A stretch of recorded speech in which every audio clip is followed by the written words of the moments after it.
راضية سفاحة مارتيل قتلت زوجها وابنها منذ قرابة 12 سنة وبمشاركة شقيقها، ودفنتهما في مرآب منزلهم بحي الواد المالح بمارتيل. يذكر أن المتهمة تقدمت ببحث لفائدة العائلة على برنامج مختف على القناة الثانية دوزيم بدعوى أن الضحية اختفى في ظروف مجهولة في محاولة منها لتضليل مسارات البحث وطمس معالم الجريمة. العقوبة: تم الحكم عليها بالمؤبد، فيما تم إسقاط المتابعة في حق شقيقها بسبب وفاته. سفاح تارودانت عبد العالي الحاضي بين سنة 2000 و2004 تعقب أطفالا مشردين في تارودانت وارتكب جرائم قتل في حق 9 أطفال تتراوح أعمارهم ما بين 11 و17 سنة. قام باغتصابهم قبل تصفيتهم الجسدية، حتى قاد اكتشاف هياكل عظمية في الوادي الواعر نواحي مدينة تارودانت إلى فك اللغز والقبض عليه. العقوبة: الإعدام سنة 2005 لتستبدل بالعقوبة المؤبدة قبل أن يتوفى داخل السجن بعد 17 عاما. بوسما: سلسلة قتل وحشية في أقل من سنة استهدفت مشردين بمدن مختلفة، ضربات قاتلة بالحجارة بعد محاولات اعتداء، والضحايا بالعشرات. الحكم: الإعدام يوم 16 من غشت 2005 بعد إدانته بنحو 18 جريمة قتل ومحاولة قتل.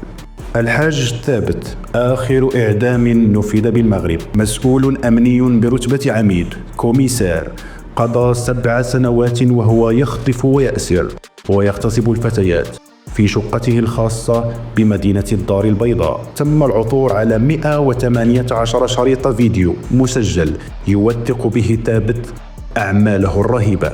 الحكم: الإعدام رميا بالرصاص، وكان هذا آخر حكم بالإعدام تم تطبيقه في المغرب.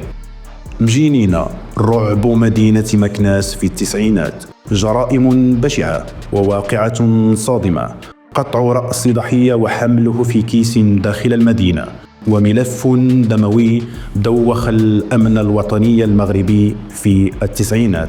الحكم: الإعدام في 3 من دجنبر 1991، وقيل إنه انتحر قبل التنفيذ. نينجا البرنوسي: رعب مدينة الدار البيضاء، استهدف حراسا ليليين ورجال شرطة ومواطنين، 4 قتلى وأكثر من 10 مصابين بأسلوب مباغت وعنيف. الحكم: الإعدام سنة 1996 ثم استبدل بالمؤبد.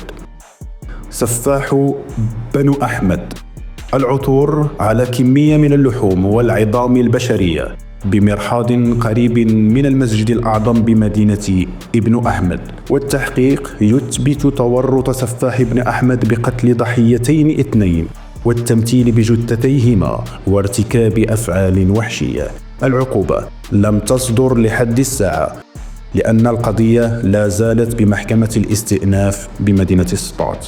الحاج المسفيوي: سفاح مراكش في نهاية القرن 19 وبداية القرن 20 كان يستدرج نساء إلى دكانه ويقتلهن بوحشية.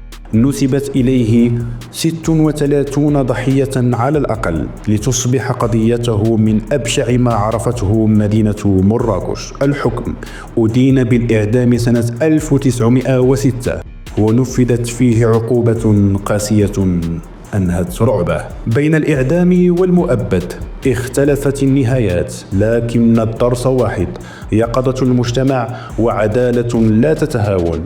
أي قضية صدمتكم أكثر؟ اكتبوا رأيكم واشتركوا في قناتنا لمزيد من القصص المشوقة.